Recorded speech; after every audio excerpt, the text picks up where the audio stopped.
السلام علیکم دوستو، امید ہے آپ لوگ ٹھیک ہیں، خیریت سے ہیں۔ اللہ تعالیٰ کی ذات آپ لوگوں کو اپنے حفظ و امان میں رکھے۔ ہماری دعائیں آپ کے ساتھ ہیں۔ گزارش ہمیشہ آپ سے جو کی جاتی ہے، چینل کو سبسکرائب کریں، بیل آئیکن کو پریس کریں، لائک اور کمنٹس کرنے کے ساتھ ساتھ واٹس ایپ گروپ میں اس کو شیئر کریں، اور فیس بک پر جو ہمارا پیج ہے سوشل میڈیا ٹاک شو 1 اس کو ضرور فالو کریں۔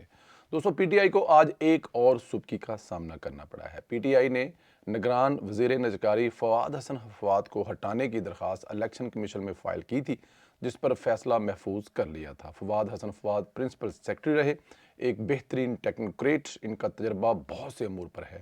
اس وقت بھی نجکاری جیسے سنگین معاملے کو دیکھ رہے ہیں، کچھ اداروں کی نجکاری کا عمل بھی حتمی مراحل میں ہے۔ ایسے ماحول میں فواد حسن فواد کو ہٹانا اچھا شگون نہیں ہے۔ بہرحال الیکشن کمیشن نے فیصلہ سنا دیا اور پی ٹی آئی کی درخواست مسترد کر دی ہے۔ فواد حسن فواد کو نہیں ہٹایا گیا، عہدے پر برقرار رکھا گیا ہے۔ دوستو، یہ دیکھیں، اب پھر میں کہوں گا نا کچھ ایسی بات کہ یہ ملک دشمن عناصر، تو پھر کہیں گے لوگ یار یہ بڑی سخت بات ہے، پھر ہمارے کچھ دوست غصہ بھی کر جائیں گے۔ پی ٹی آئی کو وارے نہیں کھاتا کام کرنے والا بندہ، کوئی ایسا بندہ جو اس ملک کے لیے کچھ بہتر کر رہا، برداشت نہیں ہوتا پی ٹی آئی کو۔ اب فواد حسن فواد صاحب جو ہیں، جس طرح تکلیفیں کاٹ کے آئے ہیں اور ایک بہترین افیسر ہے، آپ یہ اندازہ کریں کہ فواد حسن فواد اور اعظم خان کا مقابلہ کروا لیں۔ اعظم خان کیا تھا اور فواد حسن کیا تھا؟ فواد حسن وہ تھا جس نے 3 ساڑھے 3 سال ہر تکلیف اور دکھ برداشت کیا، لیکن کوئی ایسی چیز، پہلی بات تو یہ کہ اگر کوئی چیز ہوتی تو وہ بتاتے۔ فواد حسن فواد صاحب کے مقابلے میں اعظم خان صاحب نے 2 دن لگائے تھے، اور وہ وعدہ معاف گواہ بن کے آگے تھے، کیونکہ ہر پیڑے چنگے کم میں وہ شامل تھے، اور ادھر مطلب کوئی ایسی چیز ہی نہیں تھی جس کے خلاف وہ وعدہ معاف گواہ بنتے۔ اور پھر اس کے بعد وہ ایک بہترین افیسر ہے، اور یہ مطلب میں نہیں کہہ رہا، پورے پاکستان کی بیوروکریسی جو ہے اس بات کو مانتی ہے کہ فواد حسن فواد صاحب اپنے زمانے کے بہترین افسر ہیں، لیکن کیونکہ پی ٹی آئی کو ایسے افسر نہیں چاہیے، ان کو چاہیے اعظم خان جیسے جو سائفر چینج کریں، جو کہانی چینج کریں، جس پہ عمران خان صاحب نے کھیلنا ہو، اور اس پر وہ کہیں جی آپ بس بندوں کو بلائیں، میٹنگ بلائیں، صرف ایک نام ہو جائے، رجسٹرڈ ہو جائے کہ اس پر میٹنگ ہوئی ہے، منٹس میں خود بنا لوں گا۔ ایسے بندے چاہیے پی ٹی آئی کو۔ تو ان کو اگر یہ نظر آ رہا ہوگا کہ نجکاری ہو جائے، فرض کیا کہ پی آئی اے آپ کی نجکاری میں چلی جائے، تو ایک بہت بڑا عذاب اس ملک سے ٹل جائے۔ عذاب اس نیج میں کہہ رہا ہوں کہ پی آئی اے کا جو حال ہوا پڑا ہے، یا پھر اس کے علاوہ سٹیل مل، پھر اس کے علاوہ بہت سارے دوسرے، اگر یہ تمام نجکاری میں چلے جائیں اور آپ کے ملک کو انکم آنا شروع ہو جائے، آپ کا ملک بجائے اپنی جیب سے لگانے کمانا شروع کر دے، تو آپ کو کیا تکلیف ہے؟ لیکن پی ٹی آئی کو تکلیف ہے کوئی ایسا منصوبہ کامیاب نہ ہو جائے جو کل کو کہا جائے دیکھیں جی یہ پی ٹی آئی سے تو نہیں ہوا لیکن دوسرے لوگ کر رہے ہیں۔ خیر، آگے چلتے ہیں۔ ادھر عمران خان کو اپنے لالے پڑے ہوئے ہیں۔ عمران خان نے لاہور سے جو کاغذات نامزدگی جمع کرائے تھے، ان پر اعتراض لگ گیا ہے۔ اعتراض نون لیگ کی جانب سے لگا تھا۔ اس اعتراض پر کل عمران خان کے وکیل اظہر صدیق، جو خصوصی طور پر الیکشن لڑنے کے لیے لندن سے لاہور تشریف لائے ہیں، اس نے دلائل دیے تھے۔ آج نون لیگ کے دلائل مکمل ہوں گے۔ اعتراضات کو دیکھ کر کل ہی میڈیا پر اظہر صدیق صاحب جو ہیں وہ شکست تسلیم کر چکے تھے، اور کہہ چکا تھا کہ ریٹرننگ آفیسر کے پاس اختیار ہے کہ وہ کاغذ مسترد کر دے۔ اعتراضات ویسے بھی منطقی ہیں کیونکہ عمران خان توشہ خانہ کیس میں نااہل ہے، اور نااہلی کی صورت میں وہ الیکشن کیسے لڑ سکتے ہیں، لیکن دیدہ دلیل دیکھیں، انہوں نے کاغذ جمع کروا دیے ہیں۔ بہرحال آج اس کیس پر فیصلہ محفوظ بھی ہو سکتا ہے یا پھر سنایا بھی جا سکتا ہے۔ میری اطلاعات ہے کہ 30 دسمبر کو اس کا فیصلہ ہوگا۔ قوی امکان یہ ہے کہ عمران خان کو ردی کی ٹوکری میں پھینک دیا جائے گا۔ اچھا، ردی کی ٹوکری میں پھینکنے کا جو مسئلہ ہے یا یہ مقصد ہے نا، وہ مطلب یہ ردی کی ٹوکری ہے نا، آپ اٹھا کے عمران خان کو پھینک دیں گے، یا تیری اوقات نہیں کی تو الیکشن نہیں لڑ سکتا۔ دیکھیں، اس کو مکافات عمل کرتے ہیں۔ کل آپ دوسروں کے لیے سب کچھ کر رہے تھے، آج آپ کے خلاف کسی کو کچھ نہیں کرنا پڑا۔ نون لیگ کو، پیپلز پارٹی کو کسی جگہ جا کر جو شور نہیں کرنا پڑا، آپ کے خلاف سازش نہیں کرنی پڑی، آپ کے خلاف کوئی ڈاکومنٹ ڈھونڈ کے نہیں لانے پڑے، کچھ بھی نہیں کرنا پڑا۔ خود عمران خان صاحب اور پارٹی پاکستان تحریک انصاف نے ایسے ایسے کام، ایسی ایسی حرکتیں کی ہیں کہ وہ کسی جگہ جسٹیفائی ہو ہی نہیں سکتی، اور ان کا جو ہو رہا ہے وہ آپ کے سامنے ہے کہ ان کو مطلب بس کیا کہوں میں اب۔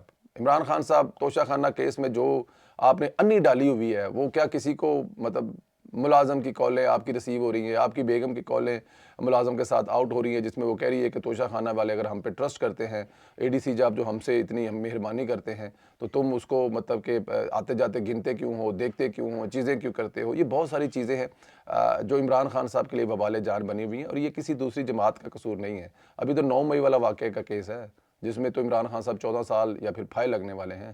تو خیر، عمران خان کو دشمن کی ضرورت نہیں ہے، کیونکہ عمران خان خود اپنا دشمن ہے، اور اپنی اسی دشمنی میں عمران خان صاحب جو ہیں وہ پھنستے جا رہے ہیں اور الیکشن سے باہر ہوتے جا رہے ہیں، بلکہ باہر ہو چکے ہیں، وہ تو ظاہر ہے یوتھیوں کو لولی پاپ دینے کے لیے کاغذ جمع کروا رہے ہیں، پتہ عمران خان کو بھی ہے کہ وہ آؤٹ ہیں۔ دوستو ہمارے ایک بزرگ اب بزرگ کہنے سے جو بندہ 60 65 سال 70 سال کا ہوگا اس کو آپ بزرگ کہیں گے تو کیا یہ گستاخی ہوگی شان میں، یا یہ کوئی لفظ برا ہے؟ میرے والد صاحب بزرگوار اس دنیا میں نہیں رہے، میرے تایا یا میرے چاچا جو میرے بزرگ ہیں، جو میرے بڑے ہیں، جب میں جاتا ہوں سر نیچے کر کے ان سے سلام لیتا ہوں، پیار لیتا ہوں، لیکن یہاں پہ کچھ بزرگ ایسے ہیں جو بزرگ کہنے پر بھی غصہ کر جاتے ہیں۔ خیر، ہمارے ایک بزرگ دانشور جناب نصرت جاوید صاحب کو شاید پتہ لگ چکا ہے کہ نون لیگ کے سوشل میڈیا کو ہٹ کروں گا تو ریٹنگ ملے گی، ڈسکس ہوں گا، پھر انہیں سوشل میڈیا خاص طور پر ٹویٹر پر ٹرولنگ کی لت جو ہے نا وہ لگ چکی ہے۔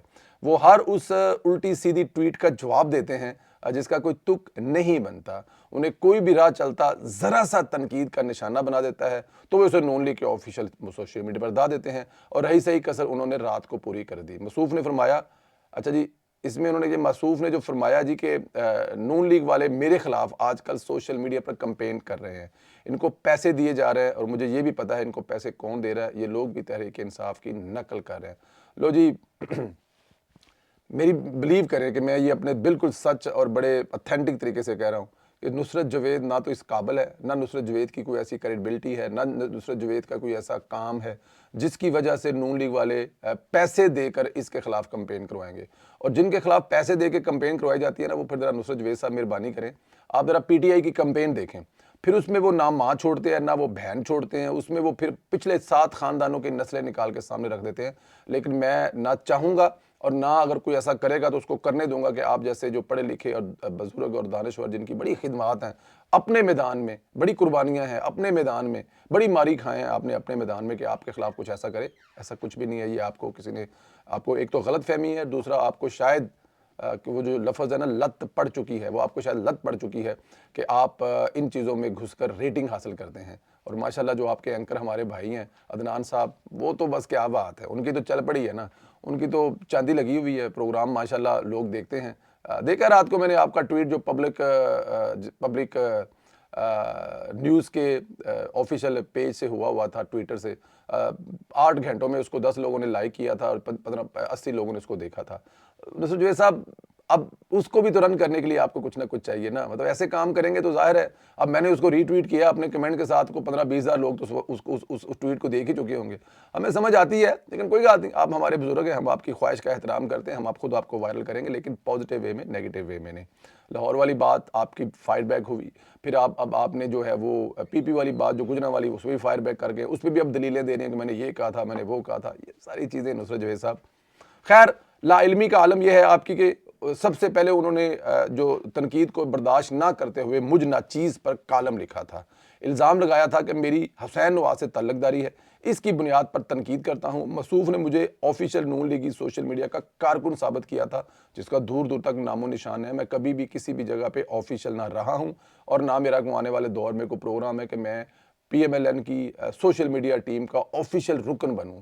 اس کی 565 وجوہات ہیں، انڈیپینڈنٹ کام کر رہے ہیں، جو دل کرتے ہیں آتے لکھتے ہیں، نہ کسی کی کمان میں ہے، نہ کسی کو پوچھنے والے ہیں، نہ کسی کو بتانے والے ہیں۔ آپ اچھا کرتے ہیں، آپ کو شابش ملتی ہے، آپ برا کریں گے تو آپ کو کوئی پوچھ نہیں سکے گا یہ برا کیوں کیا ہے۔ اصلاح علمی کا نیا شاہکار یہ ہے کہ نون لیگ والے ٹرولز دے کر پیسے دیتے نکلواتے ہیں گالیاں۔ کاش پبلک نیوز کی ٹرانسمیشن جو ہے وہ انگلینڈ سے چل رہی ہوتی، نون لیگ پیسے دیتی نہ دیتی، لیکن نصرت جاوید صاحب اور پبلک نیوز والے جو کہ ہمارے دوست ہیں وہ کم از کم ہمیں ضرور پیسے دیتے، لیکن ایسا نہیں ہے۔ نصرت جاوید صاحب کو چیلنج کیا ہے، دعویٰ کیا ہے، اس کے ثبوت بھی پیش کریں، خاص طور پر اس سخی نون لیگی کا نام بتا دے خدا کے واسطے جو پیسے بانٹتا ہے، تاکہ ہم بھی اس کے پاس جائیں، یار ہم بڑی محنت کر رہے ہیں، کوئی آن جان دا ٹکٹ ہی دے دیا کرو سانو، ایڈی محنت کرنے ہیں پاکستان آ کے، کوئی سانو کوئی ہو رہی کوئی مطلب اتنا کام کرتے ہیں یار، ہمیں بھی کچھ دے دیا کرے۔ لیکن میرے خیال میں یہ نہیں ہونے والا، تو بہتر ہے کہ اپنا الزام وہ واپس لیں۔ بہرحال نصرت جاوید صاحب الزام واپس لینے کے بجائے اس پر ہونے والی تنقید پر 4-5 کالم لکھ ماریں گے اور اپنی ریٹنگ کا خوب منجن بیچیں گے، یہ مجھے پتہ ہے۔ خیر کوئی بات نہیں، بزرگ ہیں ہمارے، سلامت رہیں۔ اور ویسے بھی ہمارے دوست عدنان حیدر صاحب جو ہیں ان کا پروگرام ہٹ رہنا چاہیے، اس کے لیے ہم حاضر ہیں، ہم آپ کو ری ٹویٹ پہ ری ٹویٹ مار کے آپ کا پروگرام ہٹ کریں گے۔ بادشاہ بے فکر ہو جاؤ، تسی یار ہو ساڈے، کوئی گل نہیں، یار یاراں دے کم آندے نے، لیکن تسی چنگا نہیں کردے اپنے پروگرام سانو سامنے انہوں نے سامنے بٹھا کے ساڈے نون لیگیاں تنقید کرا کے۔ اچھا، ادھر شاہ محمود قریشی کو انسداد دہشت گردی کی عدالت میں پیش کر دیا گیا۔ شاہ محمود قریشی کہ 90 روز کا جسمانی ریمانڈ کا مطالبہ کیا گیا کیونکہ دہشت گردی کا مقدمہ ہے اور 9 مئی کے کیس میں گرفتاری ڈالی گئی ہے. اس میں 90 روز کا ڈیمانڈ ہو سکتا ہے. جج نے فیصلہ محفوظ کر لیا ہے. شاہ محمود قریشی نے جج کے سامنے اپنی روادات سنائی ہے. قریشی صاحب جج کے سامنے بلکہ ٹھیک ٹھاک قسم دے وڈے وڈے آنسواں نال روئے نے. بتایا کہ میں کئی ماہ سے اڈیالہ جیل میں قید ہوں. مجھے رات آ کر کہا گیا کہ 3 MPO واپس لیتے ہیں. میں جیل کی حدود میں تھا, وہاں پنجاب پولیس گرفتاری کے لیے پہنچی. میں 5 بار ممبر پارلیمنٹ رہا ہوں. قریشی صاحب یہ بھی روادات سنا رہے تھے کہ 5 بار رکن اسمبلی رہا ہوں. انہیں تب یہ سب یاد کیوں نہیں آیا جب 3 دفعہ کے وزیر اعظم نواز شریف کو جیل میں بیٹی کے سامنے گرفتار کیا گیا. اور جو قریشی صاحب ہیں ان کی وہ ویڈیو موجود ہے کہ وعدہ کیا تھا کہ نواز شریف کو اڈیالہ جیل پہنچائیں گے اور ہم نے ان کو اڈیالہ جیل پہنچا دیا. یہ رویہ سیاستدانوں والا نہیں تھا, یہ رویہ جمہوریت والوں کا نہیں تھا. اگر ہوتا تو آپ ایسا کبھی نہ کرتے شاہ صاحب. نواز شریف کو قریشی کی حکومت کے دوران ہی زہر دیا گیا تھا. اس وقت قریشی کو یاد نہیں آیا. آج نواز شریف کے ساتھ جو ہو رہا ہے تو کل مطلب آج جو آپ کے ساتھ ہو رہا ہے کل وہ آپ کے ان لفظ سیاسی مخالفین زیادہ بہتر رہے گا, ان کے ساتھ بھی تو آپ کرواتے رہیں. قریشی صاحب نے بتایا کہ مجھے ٹھنڈے کمرے میں رکھا گیا, سینے میں درد ہوئی تو ہسپتال نہیں لے جایا گیا, ساری رات لائٹ لگا کر جگایا گیا. قریشی صاحب آپ وہ دن بھول گئے جب رانا ثناء اللہ کی اہلیہ میڈیا پر دہائی دیتی تھی. رانا صاحب کو دل کا مسئلہ ہے, ان کو دوائی دینی ہے, کھانا دینا ہے, لیکن آپ لوگوں کے بالکل جوں نہیں رینگتی تھی بلکہ ان کی چٹائی پر چینی پھینک دیتے تھے. لیکن آپ کے ساتھ ایسا کچھ نہیں ہوا. قریشی صاحب تب بھی بھول گئے تھے کہ کبھی کے دن تو بڑی, کبھی راتیں بڑی ہوتی ہیں. اب آپ کی آج کل راتیں بڑی ہو رہی ہیں تو چلو گزارا کرو. قریشی صاحب عدالت میں رو رہے تھے کہ مجھے مرشد مشاہد اللہ الفاظ یاد آ گئے جب انہوں نے سینڈ کے تاریخی اجلاس میں کہا تھا تم لوگوں کے آنسو پہنچنے والا بھی کوئی نہیں ہوگا. مرشد مشاہد اللہ خان صاحب, آپ نے جو کہا تھا وہ پورا ہو رہا ہے. دوستو اپنا خیال رکھیں, مجھے اجازت دیں. بہت ساری دوسری باتیں اگلے ویلاگ میں ہوں گی. آپ لوگوں سے جو گزارش ہے چینل کو سبسکرائب جنہوں نے کر لیا ہے وہ بیل آئیکن کو پریس دے, جنہوں نے نہیں کیا وہ سبسکرائب کر دیں, بیل آئیکن کو پریس کریں. شاہ محمود قریشی کی جان چھوٹنے والی ہے کہ نہیں, ذرا اس سوال کا جواب ضرور دیں. اور نصرت جوید کے خلاف PMLN کے سوشل میڈیا کو کون پیسے دیتا ہوگا آپ کے خیال میں, اور اگر لگتا ہے آپ کو کوئی پیسے دیتا ہوگا اس کا بھی نام بتائیں, اور وہ ان کو ہمارا بھی نمبر دے کہ وہ ہمیں بھی تھوڑے بہت پیسے دے. Social media talk show 1 Facebook کا پیج ہے, اس کو ضرور فالو کریں. خیال رکھیں, اجازت دیں, خدا حافظ.